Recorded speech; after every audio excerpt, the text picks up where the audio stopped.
Good evening. Thank you for being here with us tonight. I'm going to give it a second because I see we've still got people coming in from the waiting room. So if you can bear with us for a moment.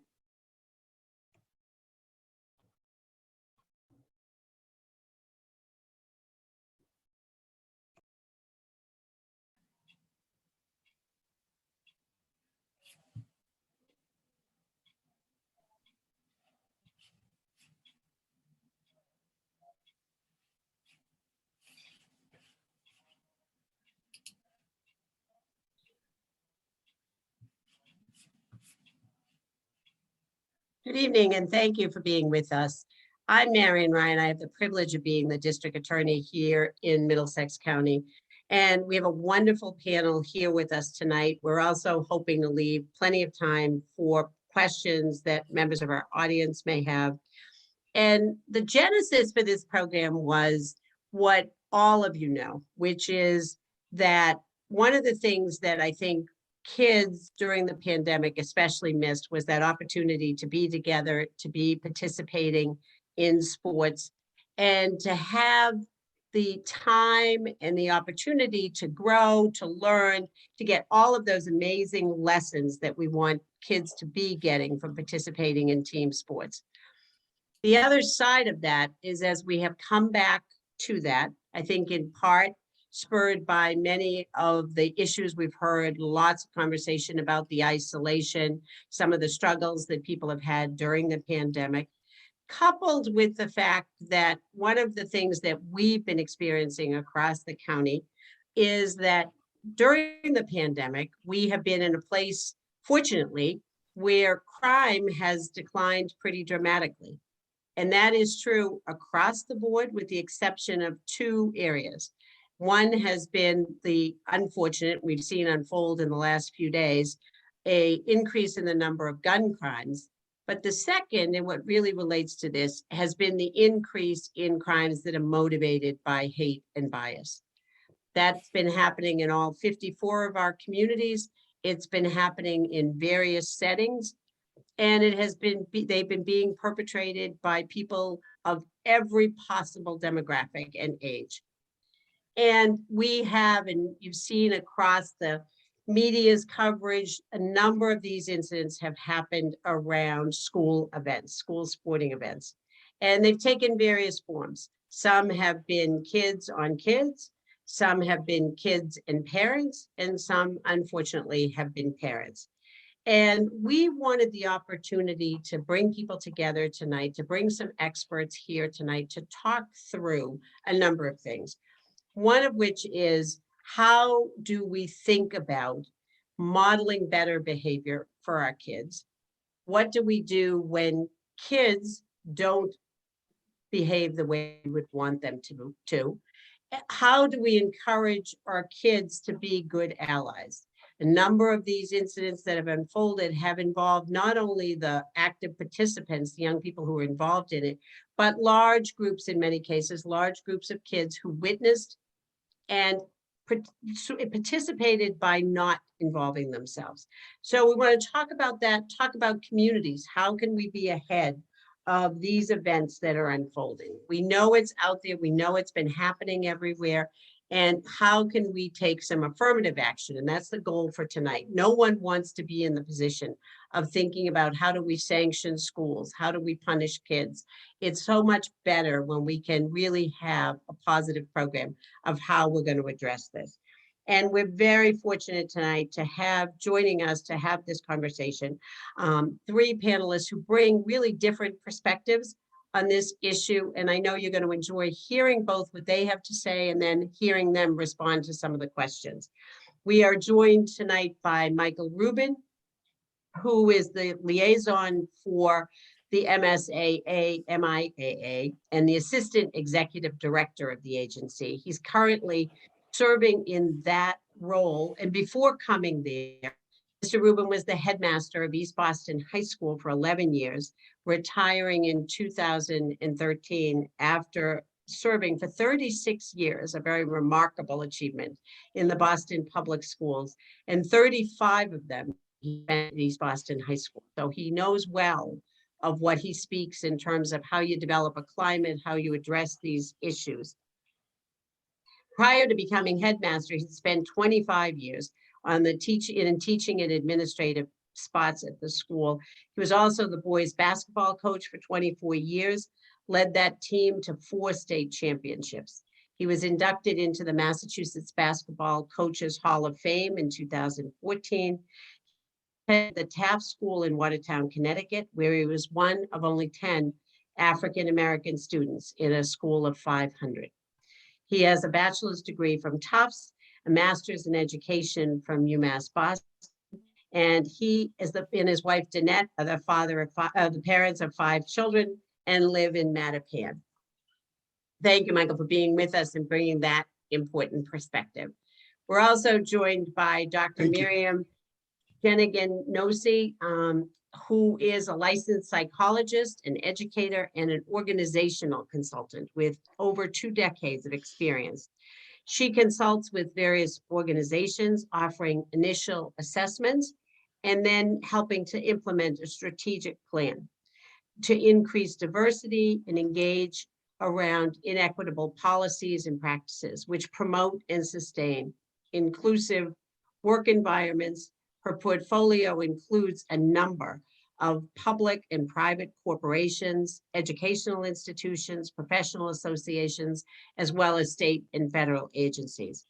Clinically, Dr. Jenigan-Nossi has worked along a number of multidisciplinary teams of health providers in community-based medical, academic, and private practice settings to gain experience identifying and treating mental health concerns across the lifespan.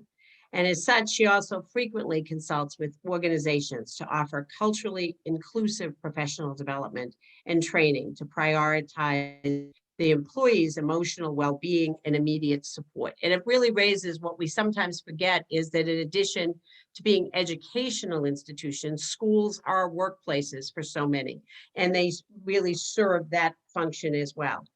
And last, but certainly not least, we're really happy to be joined by Steve Burton, who many of you know as the sports reporter on Channel 4.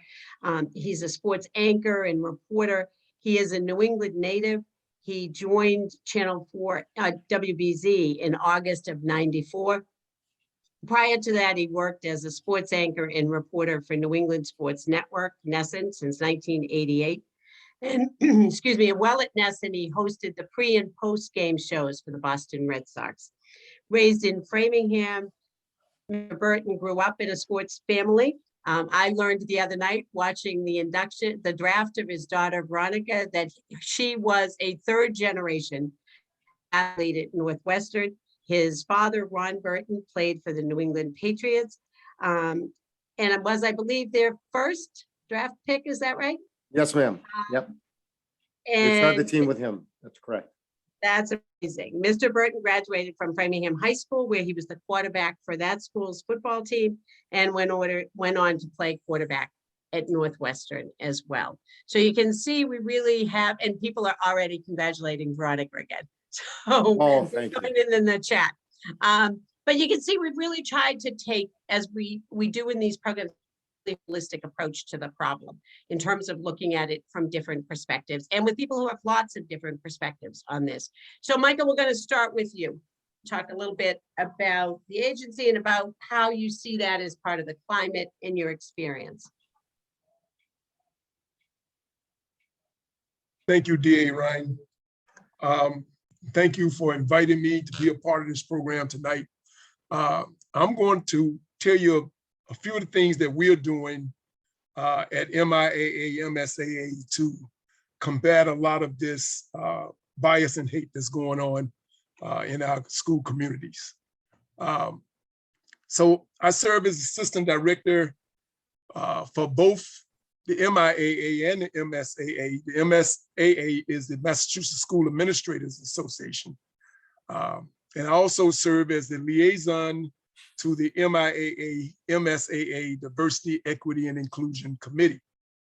Now, the MIAA is a private nonprofit association organized by its member schools to govern, coordinate, and promote education-based athletic programs for high school students. The MIAA serves over 385 member schools and 230,000 student athletes participating in 35 sports that are sponsored by the association.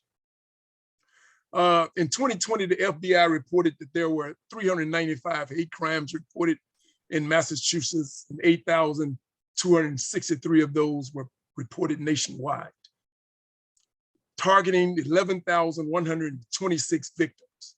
The majority of those victims were targeted because of race. The second most common reason was religion, followed by sexual orientation and gender identity. The Massachusetts high school athletic world has certainly not been immune from the hate affliction that is spread across the country. From one end of the Commonwealth to the other, we have heard the stories regarding the hate. We as educational leaders of our young people, we must be called to action and move to action. In the fall of 2016, the MAASA established the first ever inclusion committee. The 18 volunteer committee members represented a number of different agencies, community partners, institutions, and member schools. The committee was formed to support all of the MIA constituents through the 5 pillars of educational athletics and serve in an advisory capacity for both associations. The 5 pillars are coaches' education, wellness, sportsmanship, leadership, and community service. After flirting with the idea of making DEI a 6th pillar, the decision was made to leave it independent to serve as a foundation for the 5 pillars. In 2017, the Inclusion Committee was renamed the Diversity, Equity, and Inclusion Committee, the DEIC. The DEIC strives to redefine what DEI means, how schools practice, monitor, evaluate DEI programs and services, and to provide DEI leadership trainings to our membership to meet the DEI needs across the state. For our membership, it means creating an equal opportunity for all students to participate in interscholastic athletics safely and without discrimination of any kind. The mission of the DEIC is to foster diversity among member schools, athletic administrators, coaches, and student athletes by promoting inclusiveness, awareness, tolerance, and acceptance. The focus is to celebrate all differences by creating an association that is welcoming and engaging for all. The work of the DEIC is the heartbeat of the inclusion efforts currently going on at MIAA, MSAA. The committee has been the primary human resource by dedicating countless hours of their time and expertise to this vitally important initiative. Co-chairs Patricia Gonzalez, Newton South AD, and Ted McCarthy, Sutton High School principal, lead a diverse committee of talented individuals that bring a wide array of experiences, expertise, and connections to the inclusion table. As a collective, they are fully committed to making the climate and culture of all our school communities a more welcoming environment for all. We, and when I say we, I mean all school leaders, academic and athletic, in the Commonwealth must continue to provide a safe space for all our students. No child, no student, no athlete should ever have to feel unsafe, threatened, or marginalized simply because of who they are whenever they are under our care and supervision. The MIAA and the DEIC are determined to create a culture where all kids feel respected, nurtured, and loved.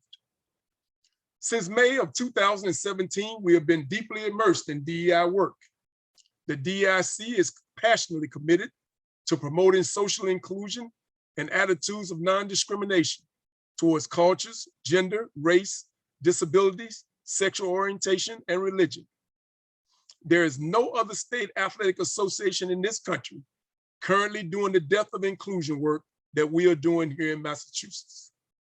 In the last 5 years, the DEIC has planned and hosted 10 DEI conferences, a youth summit in the winter, and a symposium for educators in the spring.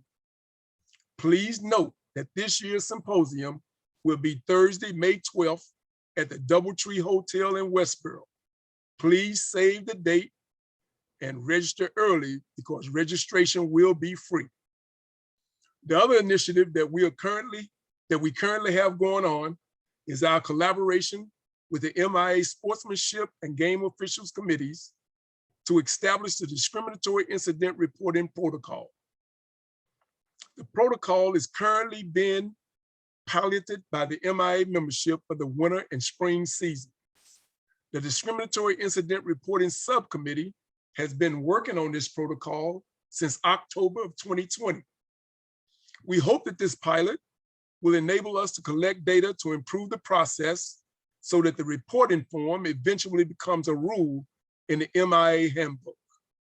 The discriminatory incident reporting form policy as stated in the pilot is: 1, all student, athletes, coaches, and athletic directors must take the National Federation of State High School Association free online implicit bias course.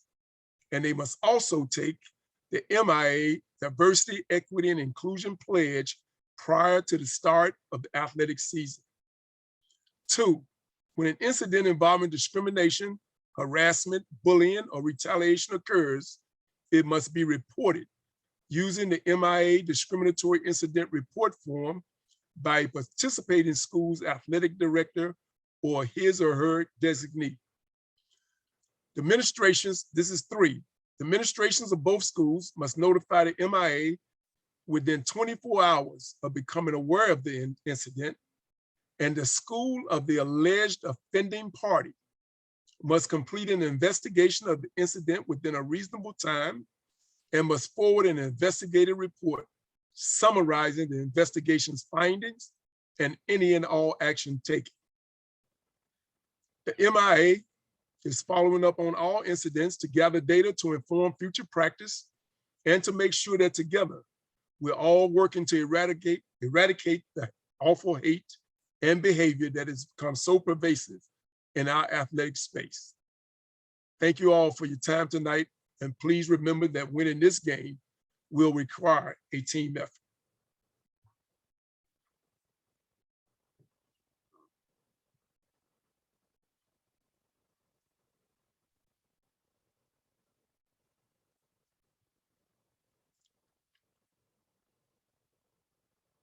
I think you have to unmute.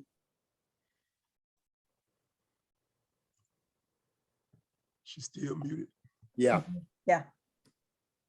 I think you're still muted.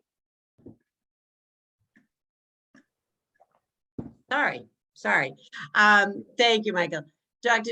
Jurgen-Nwesi, can we turn to you to talk about sort of your perspective in terms of parents, kids, teaching people how to be good allies in these situations? Sure. What I'm going to do is just share my screen. As I was saying before we got started, I'm a visual person. And so I generated just a few slides to help guide my comments and keep me on track and also consolidate, ideally, some of the information.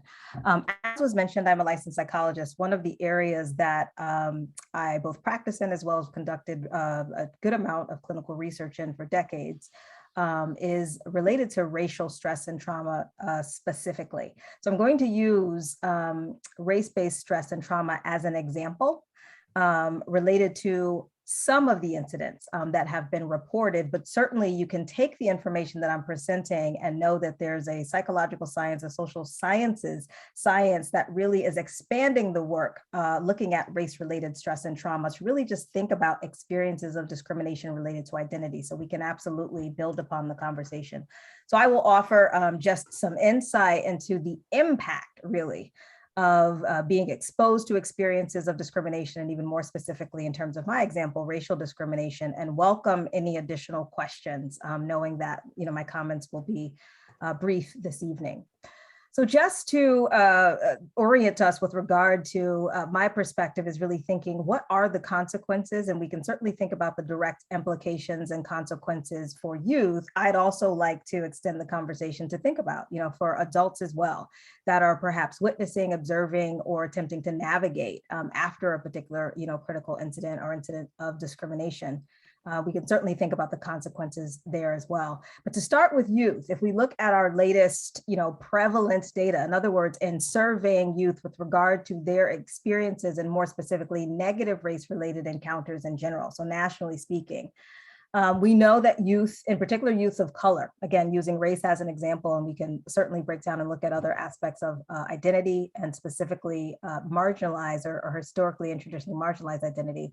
But youth are reporting, right, that they are having negative race-related encounters in multiple ways and in multiple systems, both on that individual. So think interpersonal level, so peer-to-peer, as DA Ryan mentioned, but peer-to-peer, thinking about where it is that youth attempt to thrive and where they exist. So schools, school-based activities, as well as sports. And I think over the past few years, there's just been increased attention. And I think proactive attempts to really understand how systems, right, history of systems also influence and certainly can lead to discriminatory experiences. Youth are reporting negative race-related encounters in those domains in a variety of ways. So there are those that, you know, make the news or that may get reported that we, in my field of psychology, often qualify as thinking about your more explicit, significant events, but it's also important to recognize that there are many more kind of moderate, not moderate in impact, but certainly what are considered moderate or kind of daily occurrences of discrimination that youth are reporting and facing in a variety of ways. So in addition to those direct experiences, right, it's witnessing. That's the sort of vicarious nature of witnessing a particular incident that also has an impact. Understanding symbolically how it is that race and other aspects related to identity and experience may show up in given systems or spaces. So they're also talking about just kind of the coded language, the lack of representation in some cases that also influences their own ability to exist and navigate certain situations. So I know and I'm aware that there's increased awareness and conversations around the idea of microaggressions, which I'll talk about very briefly. I'd also encourage folks to really understand that while the terminology of, you know, microaggressions and racial microaggressions seems to appear much more in conversations, youth in particular are also reporting that, you know, a lot of their experiences may be much more explicit and categorized under what we refer to as the macroaggressions or even more explicit examples of discrimination, some of which have been mentioned previously. The key to sort of understanding the impact for me, especially as we think about youth and youth development, is that for many youth of color, again, using race as one aspect or experience of discrimination, begin to have those negative race-related experiences and can report them very early on in the lifespan. So whereas we tend to think of young children as sort of mimicking or being really innocent with regard to, again, experiences of racism, our research has for decades demonstrated consistently that a 3-year-old, right, and most certainly by the age of 5, that a child can both articulate and attribute discrepant experiences. In other words, how someone is treating me relative to their identity. So you have young children of color who are able to say, I had this experience, it was discriminatory, and this is, in some cases, able to articulate or demonstrate the impact. So I think that's an important point that we'll likely come back to. Those experiences that can start early on in the lifespan, even as we think about other aspects of identity and experience in different systems, can continue. So the cumulative effect is really what's being captured and talked about as different from the ways in which psychologists and other mental health professionals have really thought about the impact of experiences of discrimination. In other words, the compounding effect of what it means to maybe have an experience early on in one's life and for that to carry over. As we think about the role of adults and certainly caretakers, also recognizing that youth, right, across their lifespan are also exposed to the messages, to the stories that are intergenerational. So in other words, you know, the stories that they may hear in their immediate caretaking environments from elders and their families, or just the stories that they may hear in general in their communities.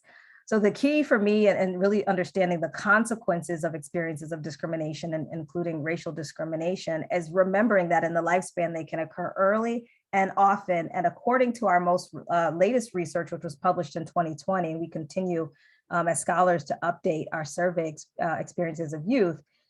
Certainly, we know that there's been an uptick most recently, and I think that's a national trend in youth reported experiences. But according to one of the latest studies, when you poll adolescents in particular, they talk about experiencing as many as 6.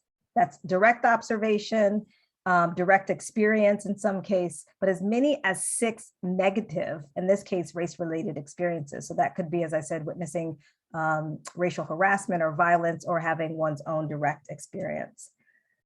What this leads to, or sort of the model that we're using to understand the psychological impact, the impact on emotional well-being and development, is a trauma-based model. So the notion of racial trauma has been more articulated than perhaps some of the models that are emerging now that sort of speak to, again, identity related to LGBTQIA+ identities, thinking about sexual orientation or even faith and spirituality. Nevertheless, there are some commonalities.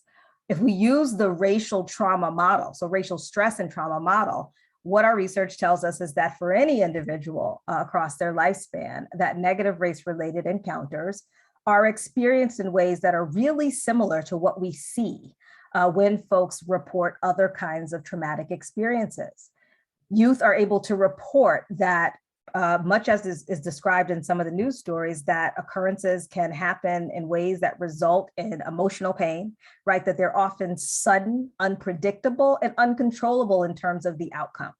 And that those unique experiences relative to, again, my example being racial stress and trauma, really leads to, in some cases, symptoms related to mental health and emotional well-being that overlap with post-traumatic stress disorder, but is not post-traumatic stress disorder. So that was really some of the formative clinical research that led us to where we are today in the field of understanding the reaction, the response, the consequence of negative experiences of discrimination as emotionally painful and as injurious. So what I most often have seen, and certainly what's been recorded in the literature, is that that emotional pain and those injuries manifest in a variety of ways. And they are very often associated with other kinds of negative mental health concerns or outcomes, including formal diagnoses or symptoms related to things like anxiety and depression, but they're different. So just to sort of return to my previous point about, so what are the kinds of incidents that are really going to have that kind of impact or consequence? And it really is important to think of the experiences as, a range.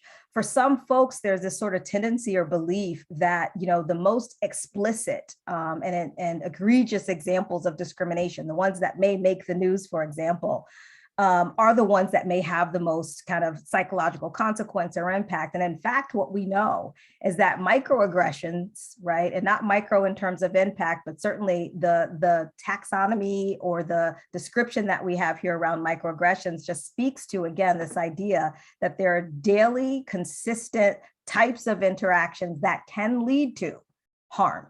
And sometimes they're intentional, sometimes they're not, right? Nevertheless, the impact of what is experienced as derogatory, may communicate or lead to, right, experiences of marginalization or hostility.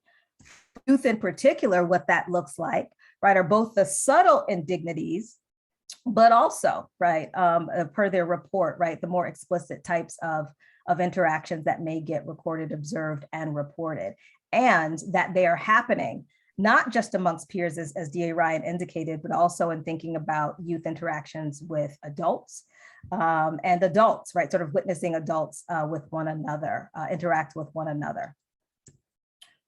What ends up happening in terms of our understanding using that traumatic stress model is that when observing indirectly or directly experiencing an encounter, whether that's, racial harassment or violence, or again, some of the more symbolic examples I provided earlier, the perception of that event, right? My experience, if I use myself as an example, pretend I'm an adolescent, right? My experience of that event as negative or painful can lead my body to, both on a neurobiological level, so think, mental and physical level, to really process the experience as stressful.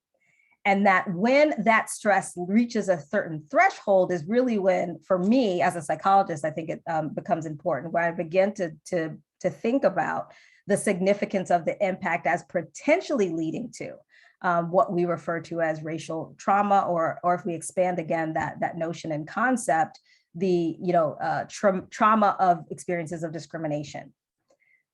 What's important about the ways in which both youth as well as adults have described race-related stressors and trauma is that as human beings, when we can expect or predict that something is going to happen, it allows for us to be able to adapt to a situation. And given that experiences of discrimination are uncontrollable, are unexpected, are unpredictable, and can happen at various levels and relative to various interactions, that also creates a certain unique experience. So as we're thinking about the types of encounters, and I know Mr. Rubin indicated this in terms of kind of looking at the culture and the climate. So we're thinking about the types of spaces where youth are, including in relation to sports. We want to be thinking about what are the types of encounters that are happening with regard to race, but other aspects of identity as well. And that some of those encounters, ideally, they're progressive, proactive, right? Positive encounters, but we certainly know from the research I just presented, that's not always the case. That can lead to, right, race-related stressors that really can thus result in, from my perspective, you know, thinking about race-based trauma. What that looks like, if you're an adult, you know, a coach, even a youth, is we're talking about the experience in some cases. So this is the overlap to the trauma that I talked about, where we're having youth that are saying that it's really challenging for them to be able to regulate their emotions. They may become increasingly hypervigilant in other situations, right? So there's some fear, some anxiety. If I'm a member on a sports team and I've had a critical incident that has occurred, but maybe when I play that team again, or even if I'm interacting, right, with other teams, in some cases, even my teammates or other adults that are around, right? There's the hypervigilance that we hear folks reporting. There's the repetition of the event, so the replaying of potentially negative critical incidents. From a physiological perspective, ailments, right? So hearing folks that may report increased experiences of physical pain. And there's a lot of neurobiological research I won't get into that talks about the experience of stress and toxic stress, and the parts of the brain that allow us to register physical pain, are also the parts of the brain that get activated when we have emotional pain as well. So for youth that may have pre-existing medical conditions, we may see an exacerbation in symptoms. In other cases, you may see the development of new medical conditions that get exacerbated by stress, right? Triggered by stress. We may hear individuals reporting disrupted sleep, the inability to concentrate and focus, things that become critically important. So for educators that are in the room, right, you may be actually witnessing for students that you know well and perhaps are seeing something that seems a little bit off or different, paying attention to, again, all of the critical functioning that youth need in the classroom that facilitate learning, that gets disrupted. Our executive functioning, planning, decision-making, memory. From a psychological and behavioral perspective, and I think this is also something that's really important for me as I think about interactions, whether on a sports team, but also in the school environment, what often gets noticed is behavior. And so we may see, in some cases, right, anger from those incidents get manifested as aggression and discipline in school environments. And in other situations, you may actually see withdrawal. What often gets discussed less often is something that I am certainly aware of and concerned about, is what's referred to as this kind of intrapsychic experience. In other words, what are the thoughts and feelings and experiences of youth, right? When they're witnessing, in other words, observing, but also potentially experiencing experiences of discrimination, is that they, despite the fact that for some adults, right, they're able to kind of name that the youth or the individual that may be at the receiving end of a discriminatory experience may not, right, be at fault for that. Nevertheless, what we know psychologically is that folks, in an attempt to really understand, especially youth, are confused. And so they actually may end up internalizing some of the negative stereotypes, blaming themselves. What could I have done differently? Right? Or what is it about me? So there are some additional experiences of shame and guilt that I hear when working with youth, which can result in, as we think about the impact to self-esteem, something else, depending on your role and engagement, even as a caretaker and as a parent, that may be a consequence that you may more likely notice, right? So self-talk that seems more negative. And I mentioned earlier, so I won't go into additional detail, again, the relationship to other kinds of mental health concerns. just to provide a visual, so one of the visuals that I have here, the impact of experiences of discrimination happens across multiple domains. There's the emotional impact, right? Feelings of overwhelm, being overwhelmed, lack of motivation, inability to focus, I mentioned. Other cases, right? In addition to insomnia and disrupted sleep, especially in youth, depending on the age of the individual, we sometimes see a regression in behavior. So bedwetting, even depending on the age of the child, that indicate to us that there's some distress there. There's been an impact, but also disruption to eating patterns, appetite, as I mentioned, medical issues. And I think more often for folks that are in the role within schools or perhaps in relation to sports teams, again, paying attention to the relational impact is also something that's important. Do you have, a youth that suddenly is becoming more withdrawn or is moving away from, their prior engagement to a particular sport or relative to their peers? So this sort of strained interpersonal interactions. For my parents and caretakers on the phone, you may notice, right, in relation to a child that you are caretaking, increased withdrawal that may not have been present before. For youth in particular, the context, and I won't go into too much detail, certainly happy to take questions, becomes critically important. And by context, I mean the caretaking environment, I mean the community, I mean the school. The response to such incidents become critically important because they can either lead to the ability to cope and to navigate and possibly heal or deter that.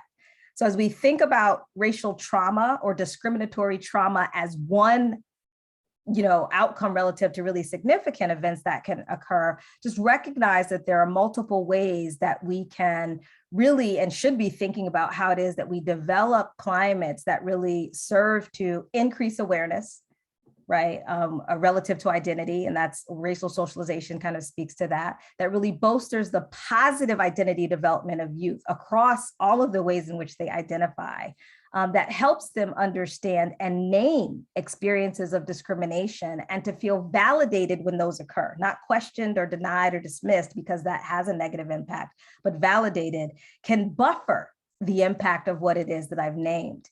So as we think about, right, stressors, and in particular discriminatory stress, racial stress that can lead to these more significant outcomes related to trauma, recognize that the impact are both immediate and can be long-term on multiple levels. So everything from emotion regulation to the relational impact. And certainly there's been research that has looked at the correlation of youth who report negative experiences with regard to discrimination and other kinds of outcomes that we're interested in, like school, right, involvement, like substance use, like engaging with peers that may be engaging in risky behaviors and even truancy. So I'd like us, as we enter into a conversation about where we go next, I think the culture, the climate piece, proactive, intentional ways in which we can really bolster the inclusive environments of youth is critically important. But I also want us to be more aware and kind of look out for the warning signs that may give us a cue or a clue about the impact of experiences of discrimination and to reframe them. And I'm going to just plant this seed again for folks that are in leadership positions in particular, that more often, especially with regard to youth, we kind of look at what are deemed problematic behaviors. And from a trauma-informed perspective, we want to begin to reframe, right, outcomes. So as opposed to looking at potentially disruptive behavior, this is an example that I'm using from some of my direct experience when I worked with schools in the Boston area and used to receive clinical referrals for students of color in particular, sometimes in predominantly white school settings, for example, that what was referred or noticed, right, was the behavior. And I want us to begin to understand through an awareness and trauma-informed perspective that we're looking at response to emotionally distressing situations, discrimination. And so regardless of whether there's a youth that may externalize those, and we see potentially disruptive behavior in the classroom, or you have a youth that is more withdrawn, right, and may more so internalize, we're looking at their attempts to cope and to navigate, and in some cases prevent, right, the impact of these unpredictable situations that I just named. So as opposed to looking at youth and sometimes viewing them as being oppositional or that they're disregarding kind of rules, how are we understanding that for some youth, if I take just the example of withdrawal, the notion is more, if I'm disconnected from others, right, I'm not as vulnerable. And I think this more often, or is more likely to happen, especially when we have environments where the adults are not aware, are not modeling and not validating the experiences of youth relative to their identities. And particularly for youth that hold identities or multiple identities that are marginalized.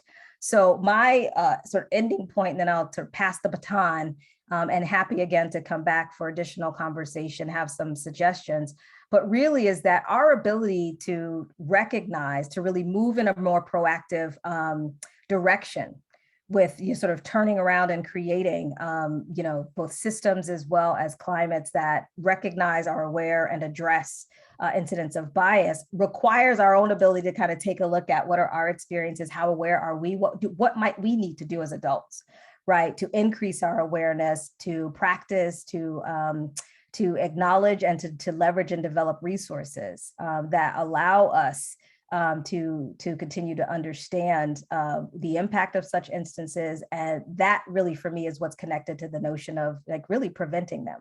So it is both the intervention of what we're seeing now, that for me is critically important, but also as we begin to kind of shift, right, the dynamics, ideally, what are the preventative measures, strategies, et cetera, that we might put in place. So I will stop there. And allow us to continue the conversation, and then leave some time for Q&A. Thank you, Dr. Mr. Burton, this is certainly in many respects not something new to the media. Media for a long time has been covering, especially things that happen at events with professional athletes, and it's kind of spread to children. What's your sense from your lived experience, both as an athlete and as a sports journalist, of how things are right now? Is this getting worse? Is it different? Is it getting more coverage? What's your perspective on that? Wow. Well, here's the thing. Listening to both these people, it just blew me away on all the information that you guys have. I don't have a grandiose pot of information, but I will say this, and I learned a lot as I get older, that obviously with more cameras and the media everybody's got a camera, everybody has a cell phone. So yeah, we're covering things and you're seeing things out there, and it is expanding. And so how do we fix that? How do we get it better? And I think it starts at the top with coaches and parents, starts in our own house. I'm losing my voice and I'm sorry about that, guys, but it starts in our own household and the mentality of where we're at. We have a camp for kids, and we keep taking kids from all over the country. And the first thing when these kids come in, they come from tough situations, they come from rich situations.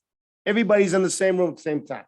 And one of the first things we say to the kids is, we're going to have a kindness test, a kindness challenge. And these kids aren't used to having a kindness challenge, but we're trying to change the mentality of each individual in the room. So when they walk in, it's like, how do you have a kindness challenge? Well, we're here to build you up, right? Can you build up a parent? Can you build up a teammate? Can you build up the person that you don't even know next to you? And so when we change that mentality, either on the field, on the court, in the classroom, in the lunchroom, out on the street, we go in with that purpose in mind. And so you can diffuse somebody who's coming at you with a hate crime. You can diffuse somebody that's coming by just trying to be kind to people. And that's one of the things that we do at the Ron Burton Training Village, and not to promote the camp, but that's just the mentality that we have. And so when we cover the media, and the media is when it's covering these different events, it's okay, what happened here? How did this transpire? And how did this person respond to that? And when we tell that story, what is your mentality? You know, did you respond in the right way, or did you respond in the wrong way? You know, and so we have a saying that people like nice people. So when you wake up in the morning and you look in the mirror, how are you going to encourage someone today? How are you going to build somebody up? Encourage means give courage to someone. So before my dad died, he passed on this saying to us, this challenge to us. Each day, build someone else up. Build someone else up. And so that's what we try and do in our family and when we're out there on the playing field. You know, my dad was playing for the Patriots. I'll tell you this quick story. My dad was playing for the Patriots.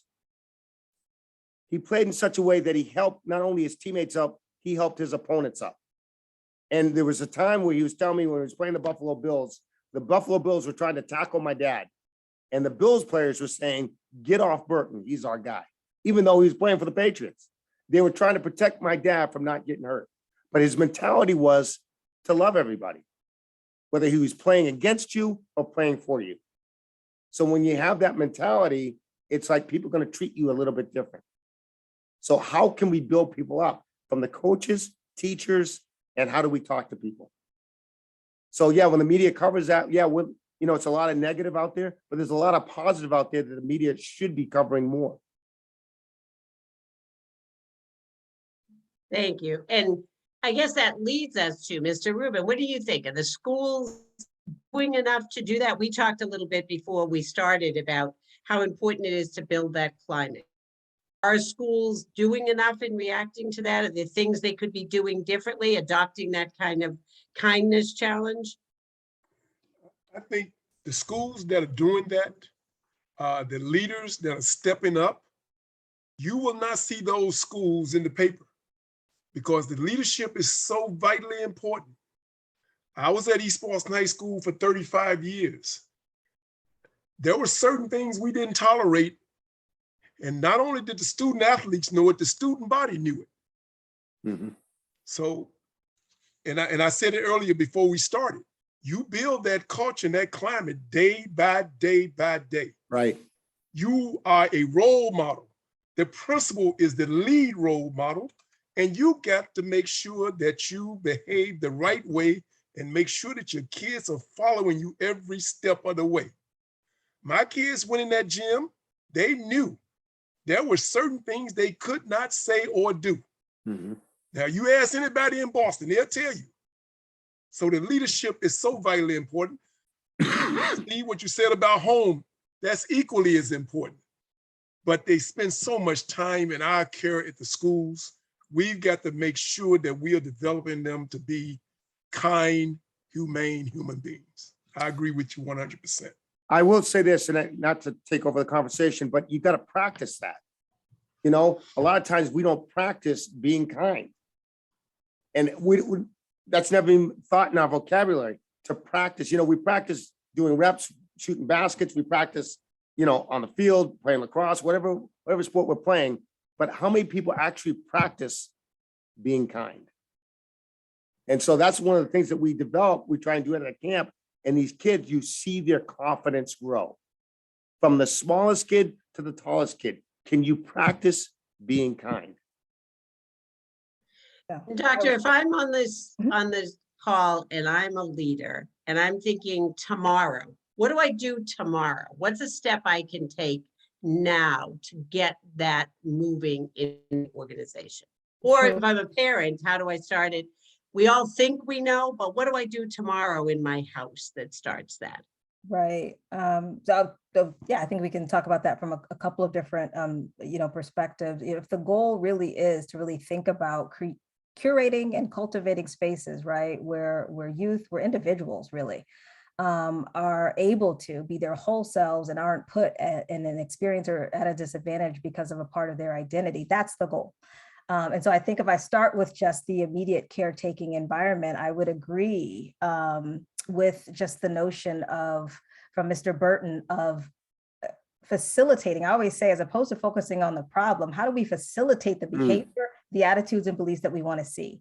The next thing I then say is you have to start early, right? In the lifespan.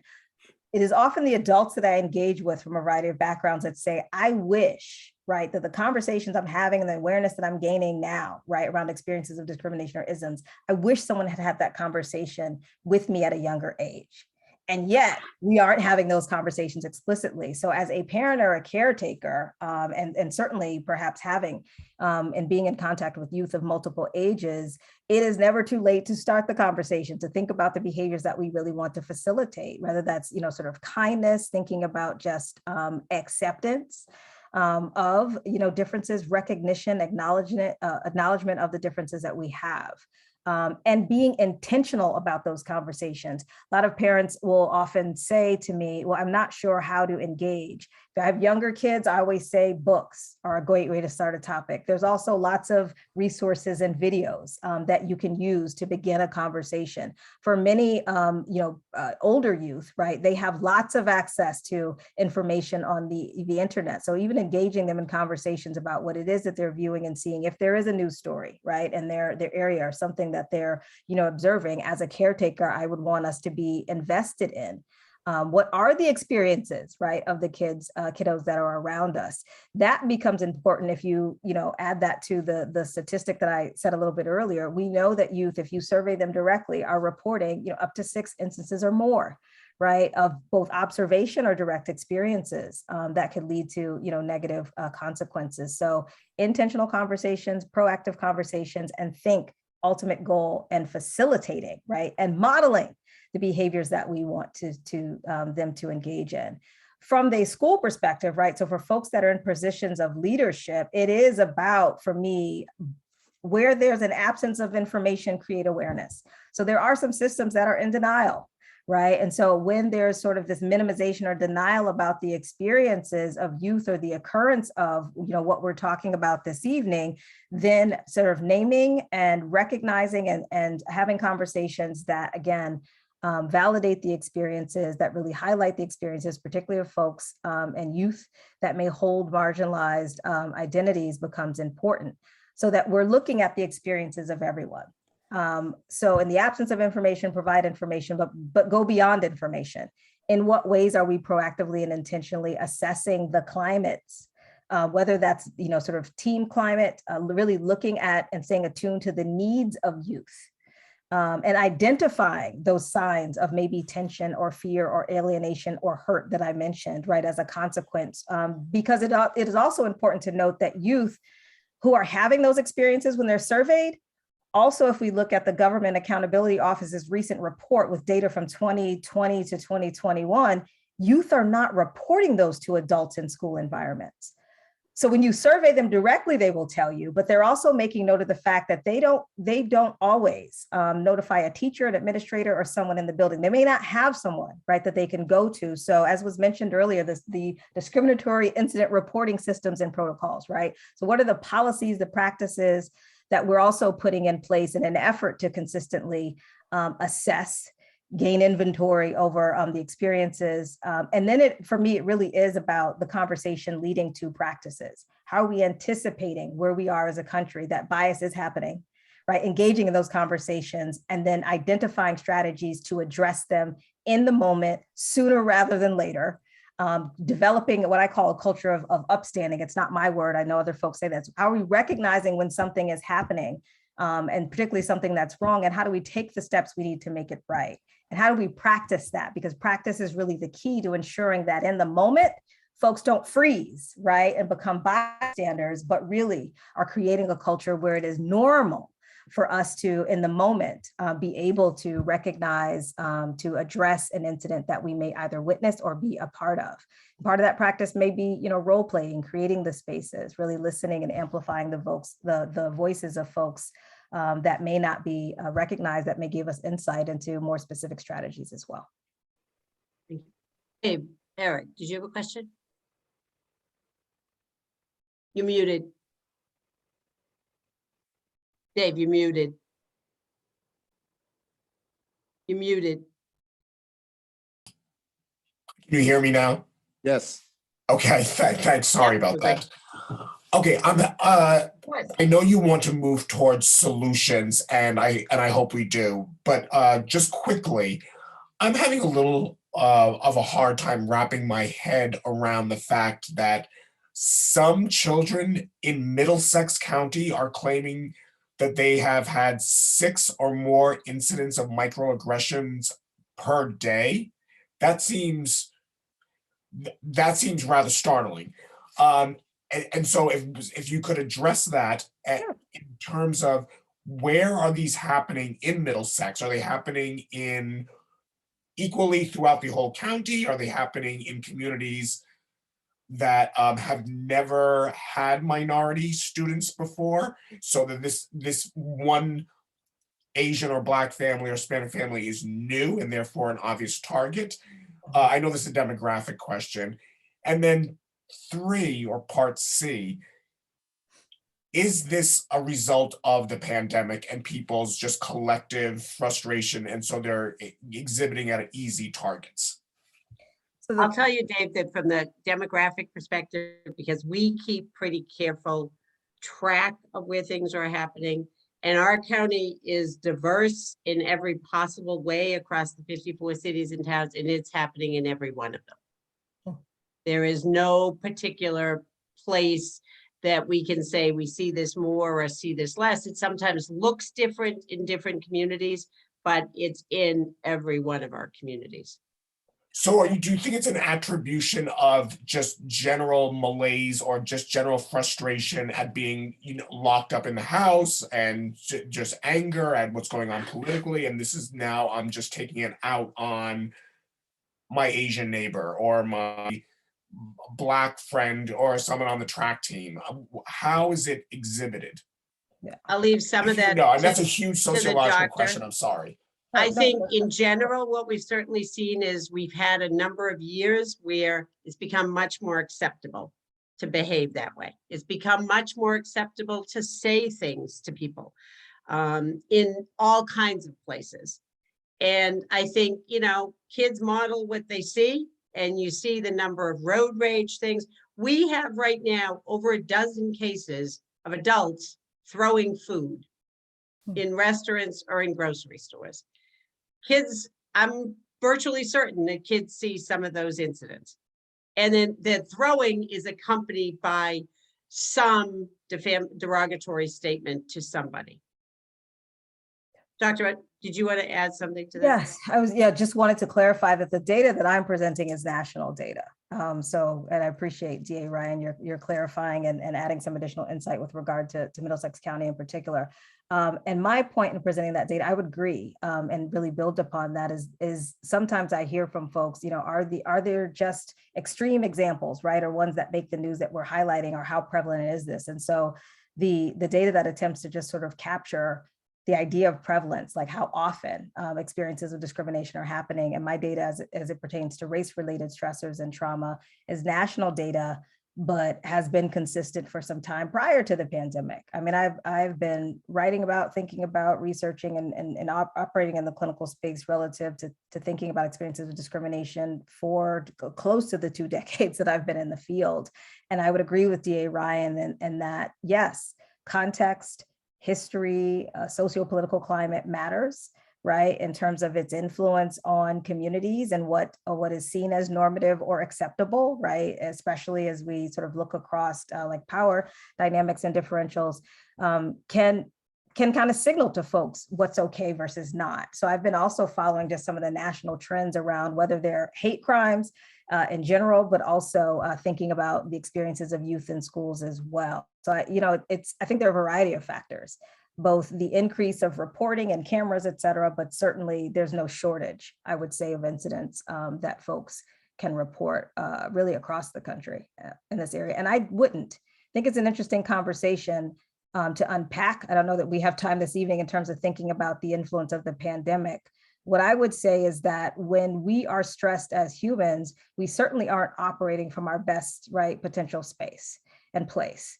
Nevertheless, that does not, necessarily dictate or correlate with someone acting in a discriminatory way, right, or engaging in, certain behaviors. So while we should factor in and take into consideration and continue to better understand how stress is influencing some of the increase we're seeing with regard to just violence, again, I think we want to be really careful and kind of tease apart the realities of what folks, particularly those that hold marginalized identities or aspects of the identity that are historically marginalized and currently marginalized in a given society, are saying about their experiences. And that, in my opinion, professionally and personally hasn't always been the case. We tend to sort of minimize, deny the experiences of folks.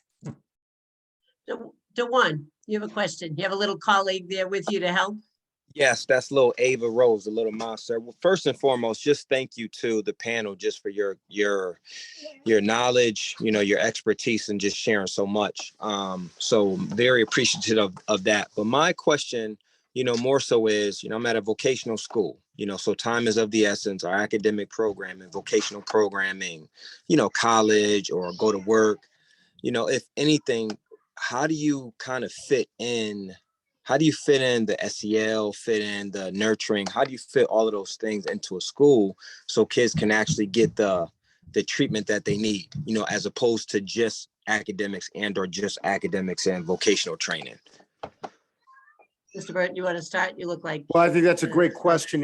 I think that you got to plan it, right? You got to plan for it as you plan your day. Plan for things that kids rise to challenges, right? If you put a challenge in front of someone and you help them to rise to that challenge, kids love being challenged. So you challenge it in such a way that you can make a difference, whatever that schedule may be. And it's a vocational school, wherever you're working at, try and create something and make it fun. Kids will get better as you make it a fun challenge and they rise to it. So kids are working, you make sure they're working, but you make the working fun and you make the challenge fun. And then you reward them, right? And not that everybody deserves a trophy, but kids will rise to the challenge when they start getting, I'm not big on rewarding everybody, right? But when you hand out or reward certain kids for making a difference, other kids respond to that. Other kids see that. And all of a sudden, they step up their game as well. Thank you, sir. Mr. Burton, if I can just, the other piece of this is, and you've lived it and covered it, for lots of kids, sports are the way of their future. They're hoping to do well enough to get a scholarship, to maybe make a professional career. For coaches, they're trying to do well for their team. They're trying to bring their kids and their town ahead. How does it balance that? When we talk sometimes in these incidents to, well, it's the way we had to do it, or we're doing something else, or I'm pushing the kids to achieve. How do you balance that? Well, it's funny. That's a great question. And short version of this, I played in a golf tournament and my partner was Mario Lemieux. I asked Mario Lemieux, professional hockey player, I go, Mario, what are you doing now? He's a very humble guy. He goes, well, I'm associated with the Penguins. Actually, he's the owner of the Penguins because I'm associated with the Penguins. But he grabbed my arm. He goes, Steve, you know what I'm doing? He goes, I'm coaching. And I said, who are you coaching? He goes, kids. He goes, I love it except for one thing. I said, what's that? He goes, the parents. And he put his head down, the parents.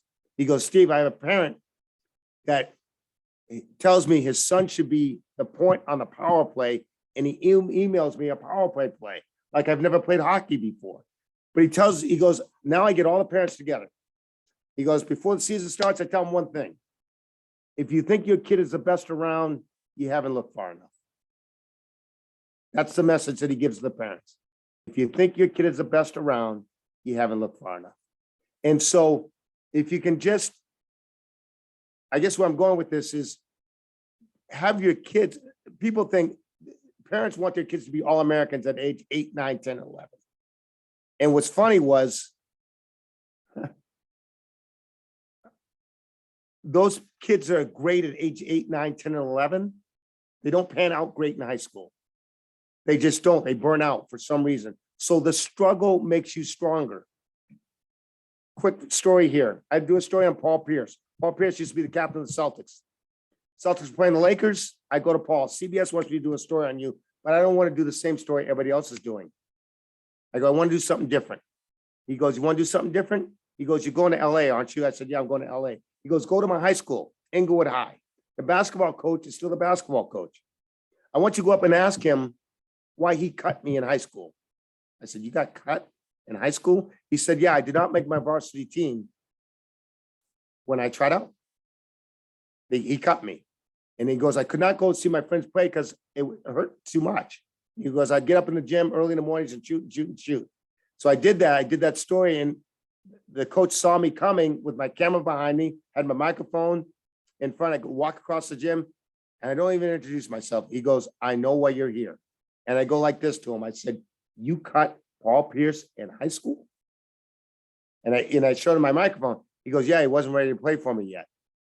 And Paul goes, that story and that coach stuck with me forever because the struggle made me better.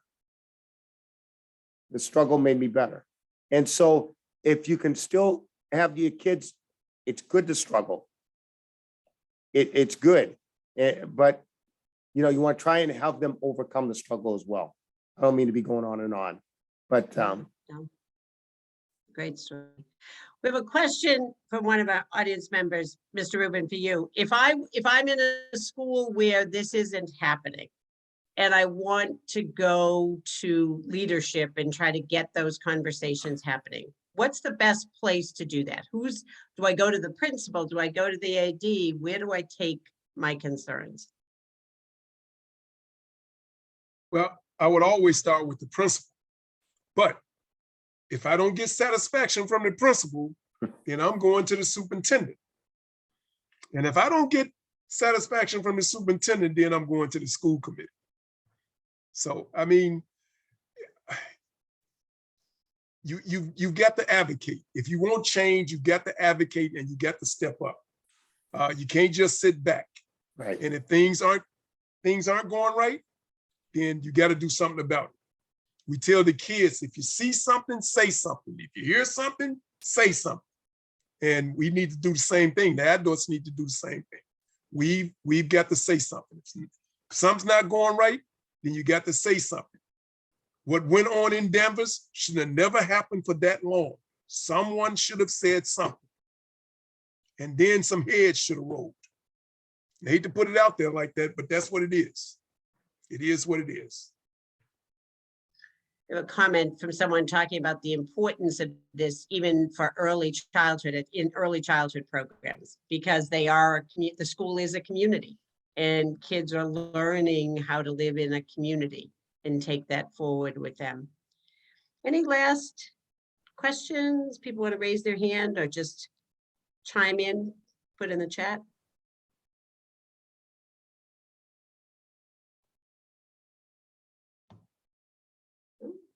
Well, thank you. I want to thank our panelists. You brought really interesting perspectives as well as a wealth of knowledge and experiences that I think really helped us tonight in thinking about this going forward. I look forward to continuing these conversations.